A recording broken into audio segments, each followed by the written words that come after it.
Espero que esteja bem. Esse primeiro recado é só para deixar claro para todos e todas que estão nos assistindo que as aulas aqui presentes são dos nossos cursos do IFMG Campus Avançado Pinuí. Qualquer uso indevido da imagem pode ser alvo de questionamento judicial. Então, dessa forma, assista, não tem problema algum em assistir, em aprender e compartilhar o conhecimento. Mas nada de utilização das imagens sem autorização prévia dos responsáveis, seja o professor, seja o Instituto Federal de Minas Gerais, Campus Avançado Pinuí. Beleza? A gente se vê ao longo desse curso e espero que seja proveitoso para todo mundo. Olá, saudações a todos e todas, espero que estejam bem. Seguindo então com a nossa matéria, galera, dessa vez nós vamos falar dos répteis. Então nós vamos falar do terceiro grande grupo dos vertebrados, certinho? Então, aqui uma imagem clássica de uma cobrinha bem bonitinha para a gente começar a tratar dos répteis. Então, antes é legal a gente lembrar da questão evolutiva do filo cordata, né, dos cordados. Então, os poríferos multicelulares, e aí teve evolução para os eltamesoários, né? E aí a gente teve os quinidários, aí veio a evolução para os triblásticos e bilaterais, surgiram os plateumintos. Aqui dos plateumintos a gente teve a evolução para o surgimento dos nematóides, moluscos, anelídeos, artrópodes.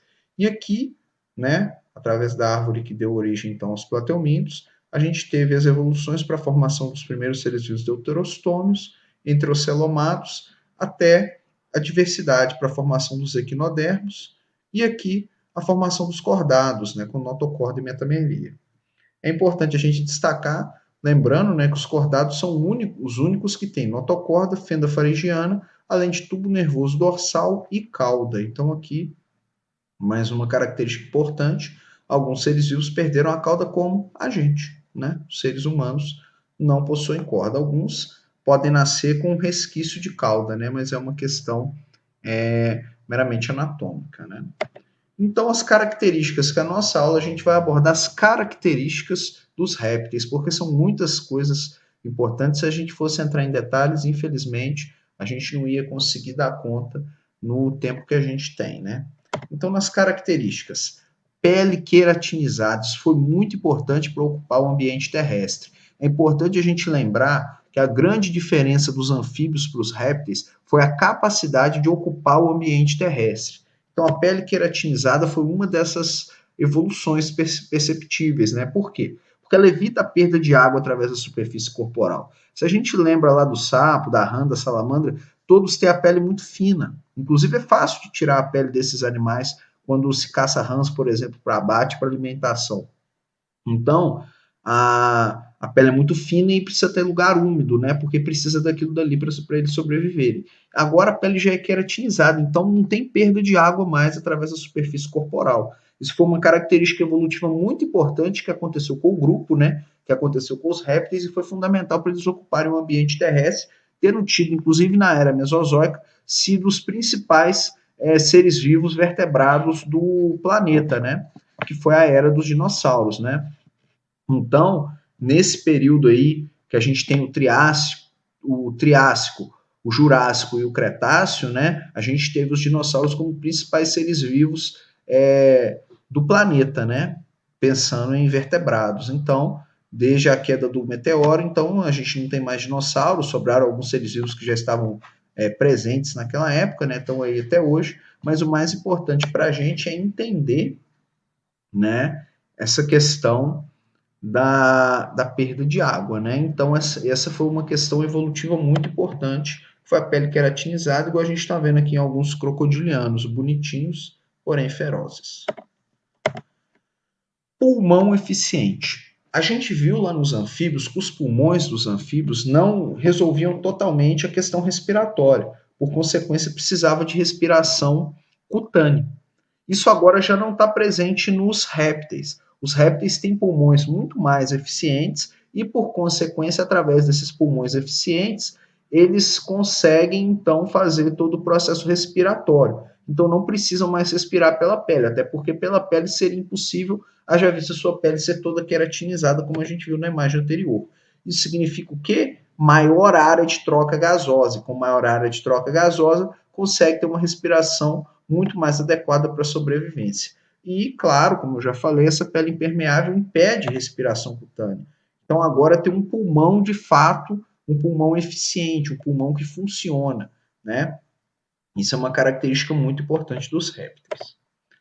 Outra característica chave, eliminar ácido úrico. Então, a gente viu antes que a gente tinha outros líquidos sendo eliminados, né? Nós vamos falar sobre isso daqui a pouco. E agora a gente consegue perceber que com a eliminação do ácido úrico, né, a gente tem uma nova característica. Por quê? Porque ao contrário da amônia e da ureia que a gente viu que outros grupos liberavam, o ácido úrico é uma excreta menos tóxica e menos solúvel em água.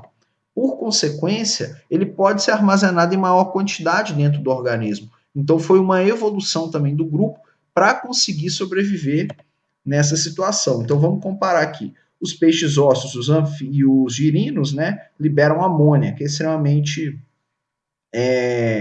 solúvel em água. Os mamíferos, os anfíbios adultos, os peixes cartilaginosos liberam ureia, que também precisam de água para poder ser dissolvida. Já os répteis, a maioria dos répteis, né, e as aves liberam ácido úrico, que é menos solúvel tanto que a amônia,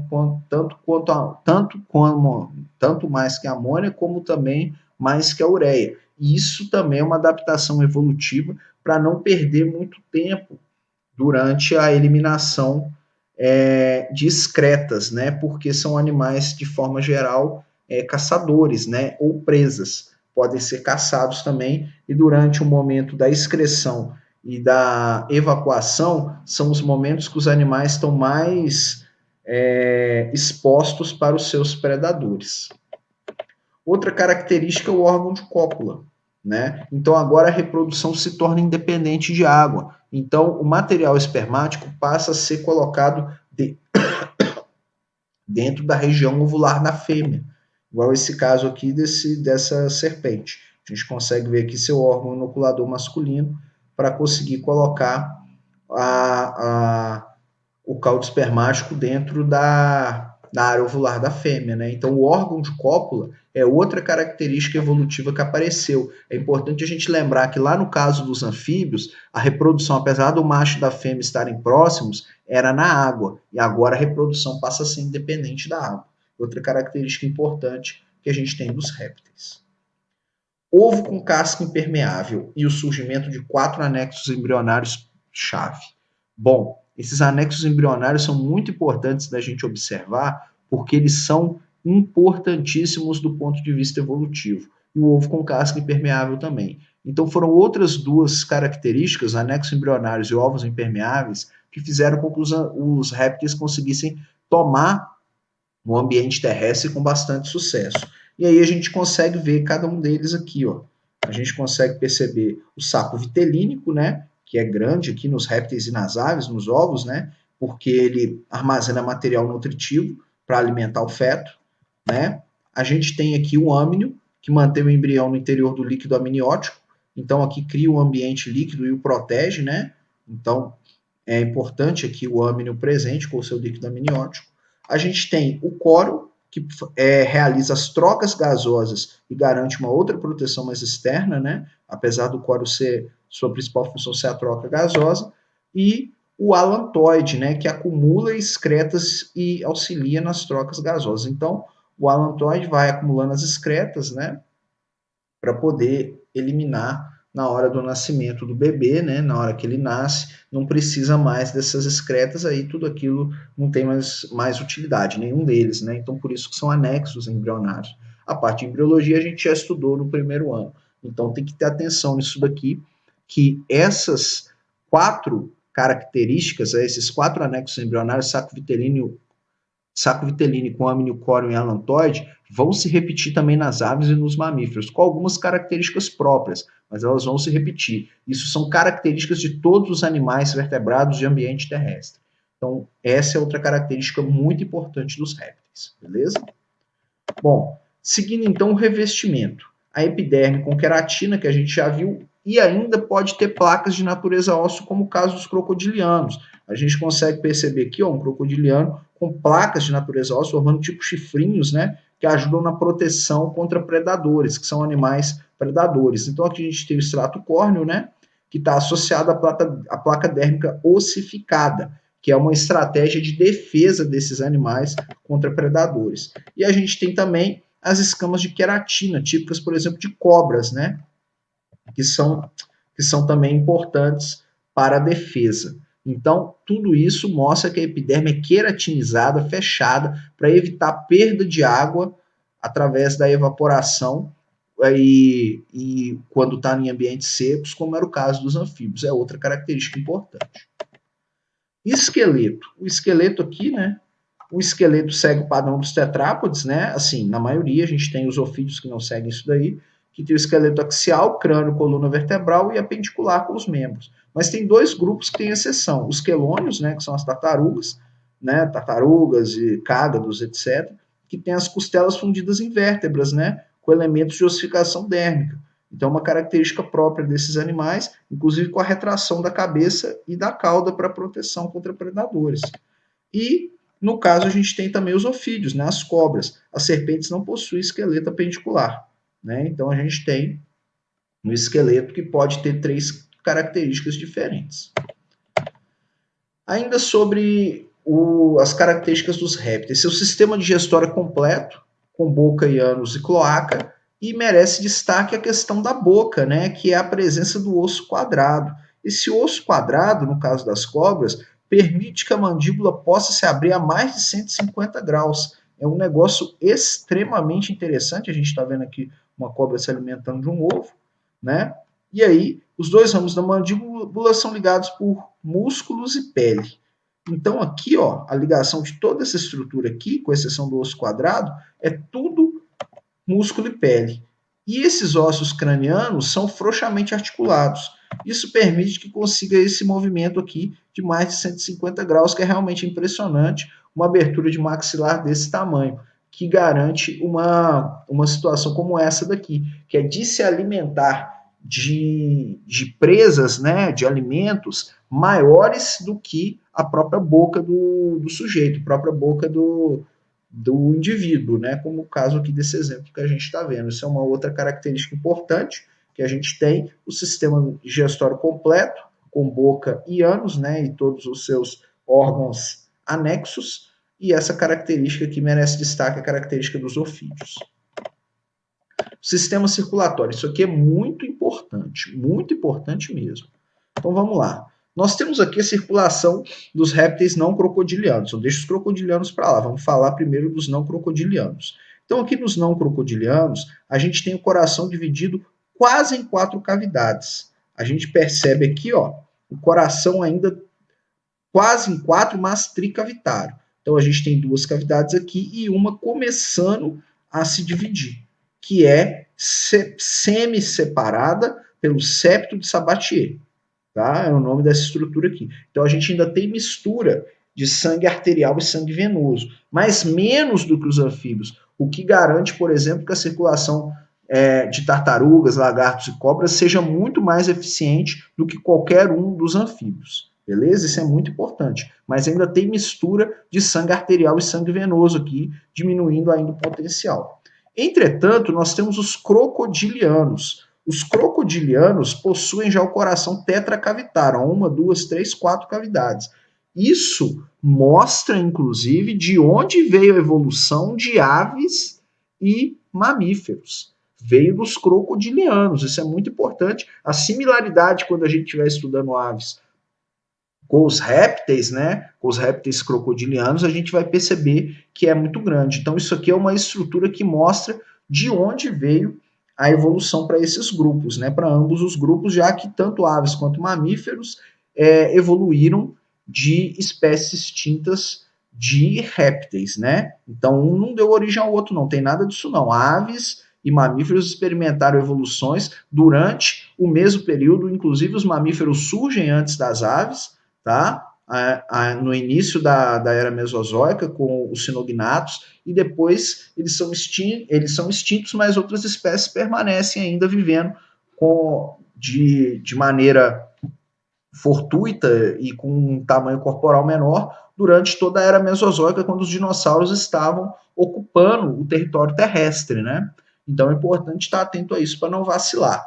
Merece destaque o forame de Panisa, ó, que é essa estrutura aqui, ó, que ainda causa mistura de sangue nessas artérias aortas aqui que a gente tem, né? Então, a gente tem uma característica própria aqui, que é do coração dos crocodilianos, que depois vai acabar. Isso aqui não vai ter mais esse forame de Panisa, isso não vai estar mais presente nos corações nem das aves e nem tampouco dos mamíferos, tá? Mas é importante estar atento, falou em forame de Panisa, é coração de réptil crocodiliano, falou em septo de Sabatier, é o coração de répteis não crocodilianos, dos demais répteis, tá? Muita atenção nisso, o sistema circulatório dos répteis cai com alguma frequência por conta desses pequenos detalhes aí que eu expliquei para vocês, tá ok? Então, vamos firme nisso. Trocas gasosas. As trocas gasosas são muito mais eficientes, né? Porque agora nós temos um pulmão parenquimatoso, como eu já falei, ao contrário dos pulmões dos anfíbios saculiformes, muito pouco evoluídos e que não davam conta da respiração do animal. Então agora nós temos uma respiração que dá conta de manter o animal fora do ambiente aquático, né?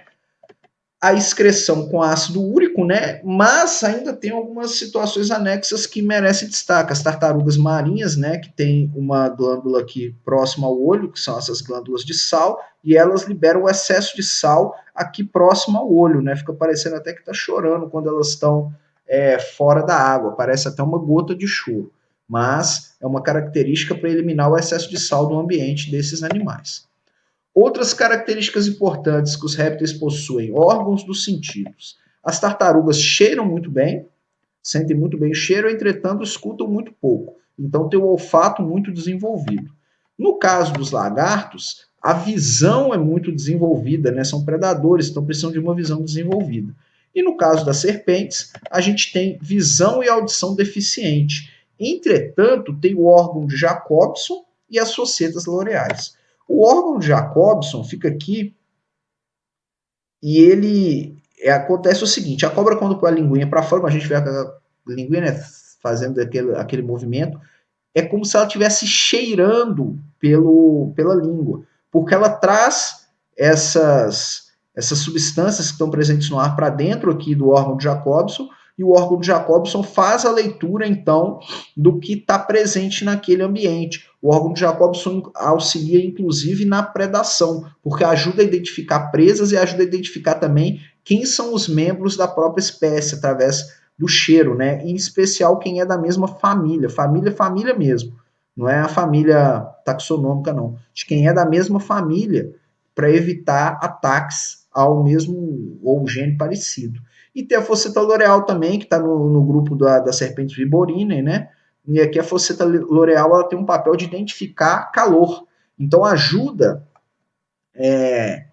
as cobras, né, desse grupo a identificarem principalmente as presas, né, mamíferos e aves em especial. Aves é mais difícil, mas mamíferos, porque consegue perceber o calor que está sendo liberado do corpo, né, já que são animais de sangue quente. Né? É muito interessante, alguns autores colocam que uma diminuição na temperatura do ambiente de 0,003 graus consegue ser identificado pelas cobras através da fosseta loreal. É realmente impressionante como essas duas estruturas são importantes para as serpentes, né? Tanto o órgão de Jacobson, que está presente em todos os tetrápodas, tá? Inclusive nós seres humanos possuímos o órgão de Jacobson, apesar da gente não ter definido ainda direito para que ele serve para o ser humano. Existe uma discordância entre vários autores, então a gente não consegue dizer ao certo. Mas é possível que tenha a ver com comportamento sexual. E a reprodução, né, são dioicos de fecundação interna e desenvolvimento direto. Isso é outra característica muito importante dos répteis que os ajudou a ocupar o ambiente terrestre, porque não precisa mais de água, como a gente está vendo aqui, cenas de cópula, né, que a gente consegue perceber, de cobras, de tartarugas, de lagartos. Outra característica importante, o ovo com casca calcária, com os anexos embrionários que a gente já falou, e aí a gente consegue ver nascimentos aí de alguns diferentes animais. Beleza? Sobre os répteis, brevemente, era isso que eu tinha para falar para vocês. Façam os exercícios pedidos, né, lá na nossa plataforma. Não deixem para trás. E se tiverem dúvidas, só entrar em contato. Beleza? Até a próxima aula. Tchau, tchau.